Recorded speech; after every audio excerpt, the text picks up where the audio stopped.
வணக்கம் நண்பர்களே. நம்ம ப்ளஸ் டூ முடிச்சிட்டோம். அடுத்து என்ன படிக்க போகிறோம் அப்படின்னு சொல்லி டிஸ்கஸ் பண்ணிகிட்ருப்போம். நிறைய கவுன்சிலிங் ப்ராசஸ் நிறைய இது ஸ்டார்ட் ஆகிருச்சு. அப்ளிகேஷன்ஸ் ஓப்பன் ஆகிருச்சு. இந்த சூழ்நிலையில் நம்ம இன்றைக்கி என்ன பேச போகிறோன்னா, இன்ஜினியரிங் காலேஜ் நம்ம எப்படி செலக்ட் பண்ணுறது அப்படிங்கிறத தான் நம்ம இன்றைக்கி பார்க்க போகிறோம். இன்ஜினியரிங் காலேஜ் செலக்ட் பண்ணுறதுக்கு ஒரு 6 முக்கியமான விஷயங்களை நம்ம ஃபாலோ பண்ணணும்.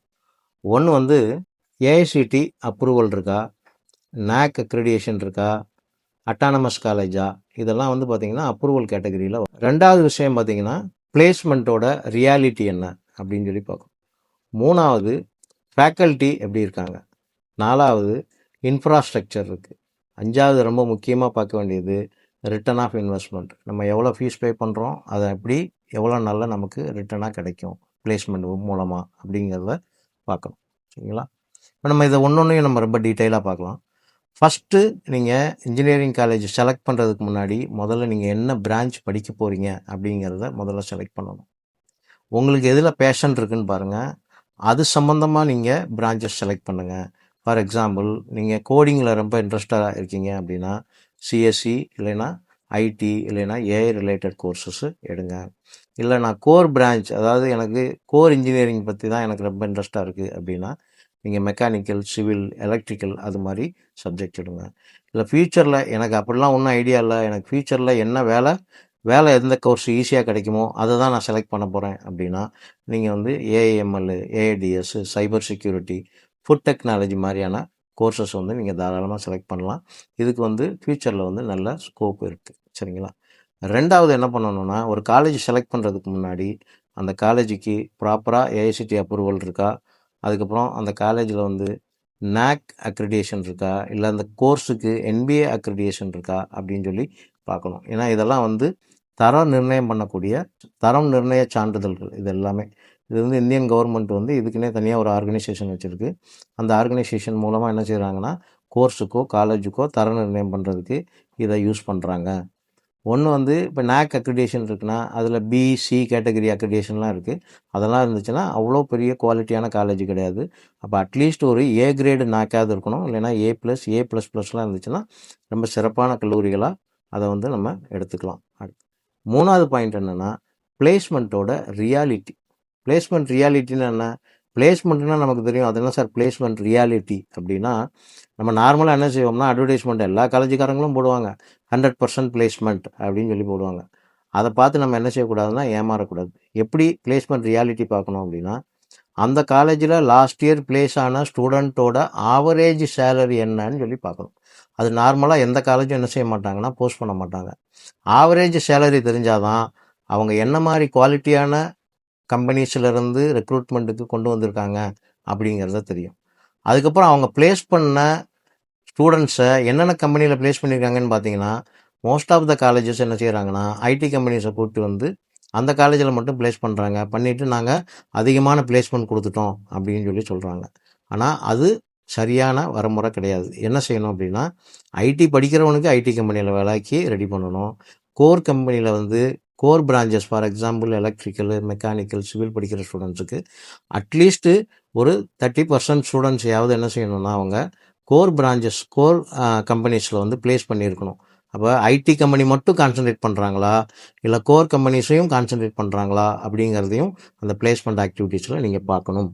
மூணாவது என்ன அப்படின்னா, எவ்வளோ பர்சன்டேஜ் ஆஃப் பிளேஸ்மெண்ட் ஆகிருக்கு, எத்தனை ஸ்டூடெண்ட் பாஸ் அவுட் ஆகிருக்காங்க, அதில் எத்தனை பேர் பிளேஸ் ஆகியிருக்காங்க அப்படிங்கிறத பார்க்கணும். நாலாவது பாயிண்ட் என்னென்னா, நிறைய காலேஜ் என்ன செய்கிறாங்கன்னா, டீச் பண்ணுறாங்க, எக்ஸாம் வைக்கிறாங்க, பாஸ் பண்ண வைக்கிறாங்க, டிகிரி கொடுக்குறாங்க, அதோட வேலை முடிஞ்சிருது. ஆனால் அது மட்டும் உங்களுக்கு என்ன செய்யாதுன்னா, வேலை வாய்ப்பை தேடி தராது. நீங்கள் ஒரு வேளை கேம்பஸில் செலக்ட் ஆனால் கூட அதை உங்களால் ரீட்டைன் பண்ண முடியாது. அப்போ அந்த மாதிரி சூழலில் நீங்கள் என்ன பண்ணணும் அப்படின்னா, அந்த காலேஜில் இன்டர்ன்ஷிப்லாம் கண்டக்ட் பண்ணுறாங்களா, அதுக்கு நமக்கு ஆப்பர்ச்சுனிட்டிஸ் ஏற்படுத்தி கொடுக்குறாங்களா அப்படிங்கிறத நம்ம பார்க்கணும். இல்லைனா இண்டஸ்ட்ரி ப்ராஜெக்ட்ஸுக்கு நமக்கு சப்போர்ட் பண்ணுறாங்களா, அந்த மாதிரி இண்டஸ்ட்ரியில் போய் ப்ராஜெக்ட்ஸ் பண்ணுறதுக்கு நமக்கு அதுக்கான வாய்ப்புகளை ஏற்படுத்தி கொடுக்குறாங்களா, இது எல்லாத்தையுமே அங்கே உள்ள சீனியர்ஸ்கிட்ட கேட்டிங்கன்னா அவங்களே சொல்லிடுவாங்க. ரொம்ப ரொம்ப முக்கியமான விஷயம் என்ன அப்படின்னா, ஃபேக்கல்ட்டியோட குவாலிட்டி. ஒரு கல்லூரியில் எஜுகேஷன் நல்லா இருக்குது அப்படின்னா அதுக்கு இன்ஃப்ராஸ்ட்ரக்சர் மட்டும் காரணம் இல்லை, மேனேஜ்மெண்ட் மட்டும் காரணம் இல்லை, ரொம்ப முக்கியமான காரணம் அங்கே இருக்கக்கூடிய ஃபேக்கல்ட்டி. ஃபேக்கல்ட்டி ரிட்டன்ஷன் பீரியட் அப்படின்னு ஒன்று இருக்குது. ஃபேக்கல்ட்டி ரிட்டன்ஷன் பீரியட்னா ஒருத்தர் வேலைக்கு சேர்ந்து எவ்வளவு நாள் அதே காலேஜில் வேலை பார்க்குறாருங்கிறது தான் ரொம்ப முக்கியமான விஷயம். இன்றைக்கி தேதிக்கு நிறைய காலேஜில் பார்த்தீங்கன்னா முதல் செமஸ்டரில் ஒரு வாத்தியார் இருப்பார், அதே ரிலேட்டட் சப்ஜெக்ட்டுக்கு அடுத்த செமஸ்டர் பார்த்தீங்கன்னா வேறு ஒரு வாத்தியார் வருவார். ஒவ்வொரு செமஸ்டருக்கும் ஸ்டாஃப் மாறிக்கிட்டே இருப்பாங்க. இல்லைன்னா ஒரு வருஷம் ஒரு ஸ்டாஃப் அதிகபட்சம் இருப்பாங்க, இல்லை 2 வருஷம் அதிகமாக இருப்பாங்க, அதுக்கப்புறம் அவங்க வேறு காலேஜ் போயிடுவாங்க. அந்த மாதிரி ஸ்டாஃப் மூவ்மெண்ட்டு அதிகமாக இருக்கக்கூடிய காலேஜஸில் கண்டிப்பாக உங்களுக்கு ஒரு குவாலிட்டி எஜுகேஷன் கிடைக்காது. அப்போ ஸ்டாஃப் ரிட்டன்ஷன் எப்படி இருக்கணும்னா, எப்போ ஸ்டாஃப் ரிட்டன்ஷன் இருக்கும், ஒரு நல்ல குவாலிஃபைடு ஸ்டாஃப் அவங்களுக்கு ஒரு நல்ல சேலரி அந்த காலேஜ் ப்ரொவைட் பண்ணுச்சுன்னா கண்டிப்பாக அந்த காலேஜை விட்டு அவங்க எங்கேயும் போக மாட்டாங்க. சரிங்களா? அப்போ குவாலிஃபைடு ஸ்டாஃப்னா என்னது? டாக்டரேட்ஸ் இருக்காங்களா? டாக்டரேட்ஸ் மட்டும் இருந்தால் பத்தாது, அந்த டாக்டரேட்ஸ் வந்து ரிசர்ச்சில் இன்வால்வ் ஆகிறாங்களாங்கவும் பார்க்கணும். வெறும் டெக்ஸ்ட் புக் டீச்சிங் மட்டும் உங்களுக்கு நாலேஜை கொடுக்காது.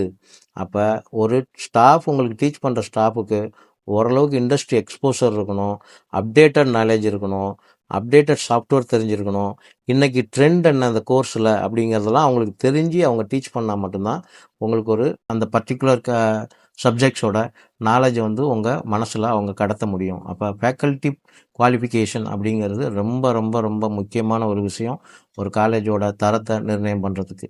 சரிங்களா?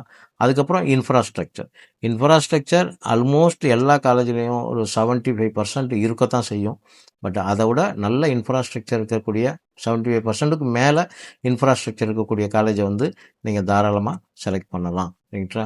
இந்த பாயிண்ட்ஸ் எல்லாம் நீங்கள் ஒரு காலேஜை நீங்கள் சாய்ஸில் போடுறதுக்கு முன்னாடி இதெல்லாம் அனலைஸ் பண்ணி அவங்க வெப்சைட்டில் போயிட்டு கம்ப்ளீட்டாக டீட்டெயில்ஸ்லாம் படித்து பார்த்துட்டு அதுக்கப்புறம் நீங்கள் என்ன செய்யணும்னா சாய்ஸ் போடணும். ரைட்டுங்களா?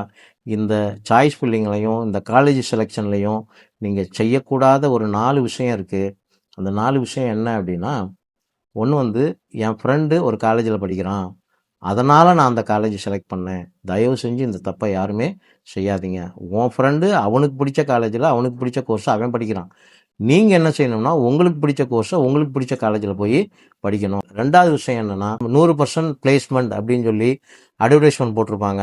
அதை பார்த்து ஏமாந்து என்ன செய்யக்கூடாதுன்னா அந்த காலேஜை செலக்ட் பண்ணக்கூடாது. 3வது பாயிண்ட் என்னென்னா, இந்த கேம்பஸ் வந்து அழகாக இருக்குது, க்ரீனாக இருக்குது, பார்க்குறதுக்கு சூப்பராக இருக்குது அப்படின்னு சொல்லி தயவு செஞ்சு எந்த காலேஜையும் தயவு செஞ்சு செலக்ட் பண்ணாதீங்க. 4வது பாயிண்ட் என்னென்னா, உங்களுக்கு இன்ட்ரெஸ்ட் இல்லாத பிரான்ச்சை எந்த காலேஜ்லையும் செலக்ட் பண்ணாதீங்க.